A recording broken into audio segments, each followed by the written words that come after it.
नमस्कार and welcome back to my YouTube channel rising star 2.0।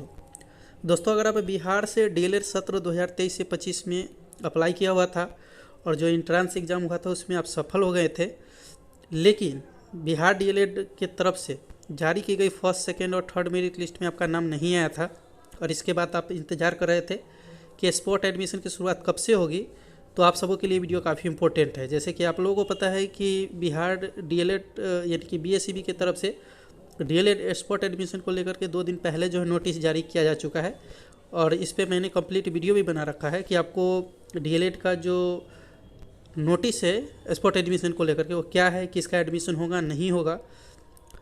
लेकिन अब जो है फ़िलहाल जो है बीएसईबी की तरफ से डीएलएड स्पॉट एडमिशन के लिए जो खाली सीटों की जो संख्या है उसका लिस्ट जो है वेबसाइट पे जारी कर दिया गया है।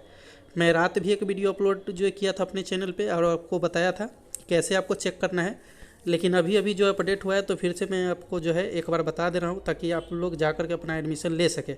उससे पहले इस वीडियो के अंतर्गत जो मैं आपको बताने वाला हूँ कि जो सीट जारी की गई है खाली सीट, उसको आप कैसे डाउनलोड करेंगे, आगे एडमिशन प्रक्रिया आपको क्या होगी, कैसे आपका आगे एडमिशन होगा, डॉक्यूमेंट और फी आपको क्या क्या लगेंगे, लिस्ट आप कैसे डाउनलोड करेंगे और किसका एडमिशन होगा, क्या सारे स्टूडेंट का एडमिशन होगा। तो सारी बातों को समझने के लिए वीडियो को पूरा ज़रूर देखिएगा। कोई क्वेश्चन हो तो कमेंट करके आप पूछ सकते हैं। तो चलिए दोस्तों, हम स्टार्ट करते हैं और आपको सारी बातें जो है बताते हैं। तो सबसे पहले मैं आपको जो नोटिस जारी किया गया था उसके आधार पे ही सारे कुछ बता देता हूँ कि किसका एडमिशन होगा किसका नहीं होगा। तो आपको क्या करना है, इस नोटिस को डाउनलोड करना चाहते हैं तो हमारा टेलीग्राम चैनल ज्वाइन कर लीजिए, वहाँ से आप इसको डाउनलोड करके पढ़ सकते हैं। अब नीचे जब आप आएंगे तो जो छात्र एडमिशन लिए थे यानी कि 15/12/2023 तक थर्ड मेरिट लिस्ट के आधार पर एडमिशन होना था और एडमिशन लिए थे लेकिन वो फर्स्ट ईयर का पूरा पैसा नहीं जमा किए थे, तो उन सभी का जो है अब नामांकन जो है निरस्त कर दिया गया, यानी कि उसको नाम काट दिया गया है। अब यहाँ पे देखिए कि जो है कौन से छात्र है जो कि इसमें अपना एडमिशन ले सकते हैं बिहार डीएलएड स्पॉट एडमिशन 2023 से 25 में। तो यहाँ पे देखिए लिखा गया है कि वैसे अभ्यर्थी जिनके द्वारा सीएफए एवं ऑनलाइन जमा किया गया था लेकिन उनका चयन किसी चरण में नहीं हुआ, यानी कि आप जो है सीएफए फॉर्म अप्लाई किए थे, कॉमन एप्लीकेशन फॉर्म, आप एग्ज़ाम में जो है उत्तीर्ण थे यानी कि आप पास थे। यहाँ पे देखेंगे तो ऊपर में दिया गया है कि जो छात्र यानी कि संयुक्त प्रवेश परीक्षा में पास हैं, उत्तीर्ण हैं और जिनका सीएफए फॉर्म अप्लाई हुआ है लेकिन उनका किसी भी लिस्ट में नाम नहीं आया था, तो वे छात्र जाकर के एडमिशन ले सकते हैं। साथ में वैसे अभ्यर्थी ले सकते हैं जिनका जो है किसी लिस्ट में कोई भी संस्थान आवंटन नहीं हुआ है, यानी कि किसी भी लिस्ट में उनका नाम नहीं आया, और साथ में जिन्होंने 3000 रुपया जमा किया है और बाकी पैसा नहीं जमा कर पाने के कारण उनका नाम जो है कट गया था, तो वे सभी छात्र भी इस जो है के अकॉर्डिंग नामांकन अपना ले सकते हैं। यानी कि अगर आप 3000 रुपया जमा किए थे और बाकी फ़ी जमा नहीं कर पाए थे और आपका नाम काट दिया गया था तो आप इसमें एडमिशन ले सकते हैं।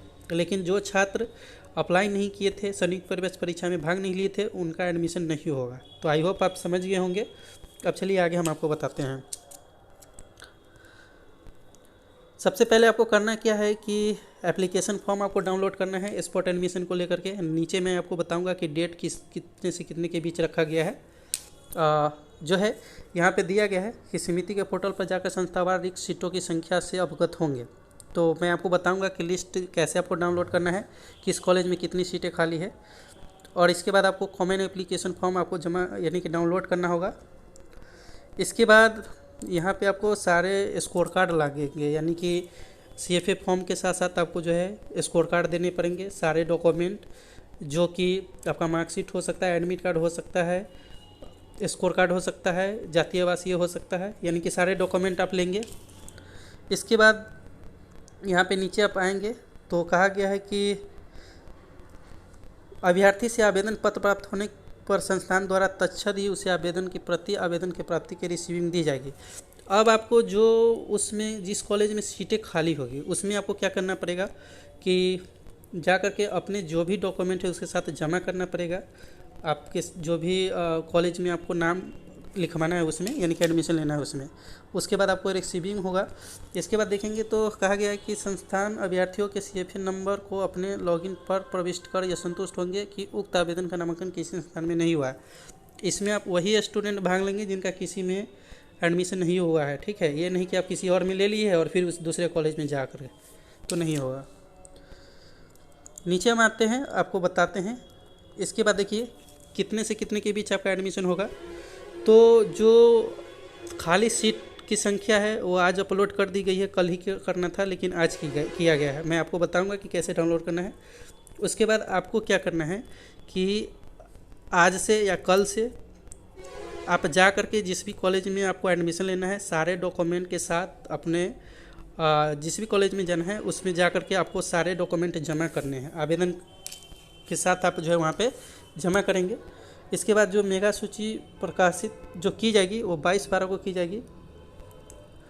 उसके बाद औपबंधिक सूची पर अभ्यर्थियों से आपत्ति प्राप्त करने की तिथि, अगर मान के चलिए कि मेरिट लिस्ट जारी की जाती है, उसमें किसी तरह की कोई त्रुटि रहती है तो उसके सुधार के लिए आप आपत्ति कर सकते हैं 22 से 23 के बीच। और आपत्तियों का जो निराकार होगा 26/12/2023 को होगा। वही प्राप्त आपत्तियों के निराकार के पश्चात अंतिम मेगा सूचित प्रकाशित, यानी कि फिर से एक नया मेरिट लिस्ट जारी किया जाएगा कॉलेज के द्वारा ही। जिस कॉलेज में आप एडमिशन यानी कि अपना एप्लीकेशन फॉर्म जमा करेंगे, सारे डॉक्यूमेंट जमा करेंगे, तो उसके आधार पर जो है 27/12/2023 तक जो है निराकार होगा। और अंतिम मेगा सूची जो है यानी कि उसी दिन जो है मेरिट लिस्ट भी जारी होगा 27 को ही। और उसके आधार पे 28 से लेकर के 30 के बीच नामांकन होगा। और 31 के से जो है आपका क्लास स्टार्ट हो जाएगा। अब चलिए हम आपको बताते हैं कि आप लिस्ट कैसे डाउनलोड करेंगे और साथ में अपना कॉमन एप्लीकेशन फॉर्म कैसे आप डाउनलोड करेंगे। तो दोस्तों आपको CFA फॉर्म यानी कि अपना कॉमन एप्लीकेशन फॉर्म और खाली सीट यानी कि स्पॉट एडमिशन के लिए खाली सीट की संख्या देखने के लिए आपको जाना होगा DLEDbihar.com के वेबसाइट पे। मैं लिंक वीडियो के डिस्क्रिप्शन बॉक्स में दे दूंगा, वहाँ पे आप क्लिक करेंगे तो कुछ इस तरीके से वेबसाइट ओपन होकर आएगा।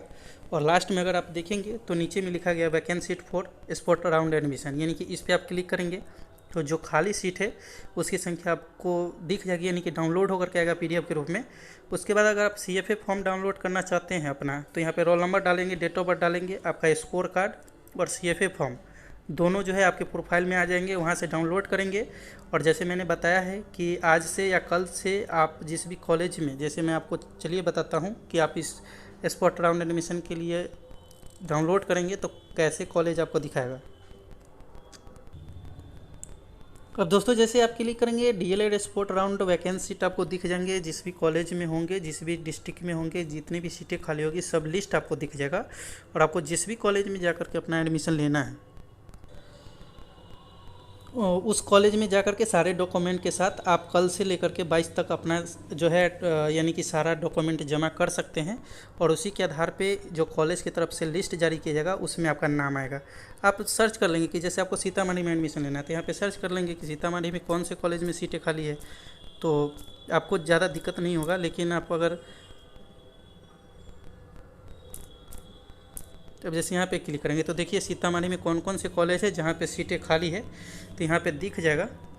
आपको अपने डिस्ट्रिक्ट में जिस भी डिस्ट्रिक्ट में देखना है आप सर्च कर लेंगे, यहाँ से पता चल जाएगा। और उस कॉलेज में आप सारे डॉक्यूमेंट लेकर के आप 22 तक जमा कर देंगे ताकि आगे जो लिस्ट बनेगी उसमें आपका नाम आए और आप एडमिशन ले सके। तो आई होप आप सारी बातों को समझे होंगे अच्छे से। फिर भी कोई क्वेश्चन है तो कमेंट करके पूछ सकते हैं। मिलते हैं अगले वीडियो में, जब तक के लिए जय हिंद जय भारत।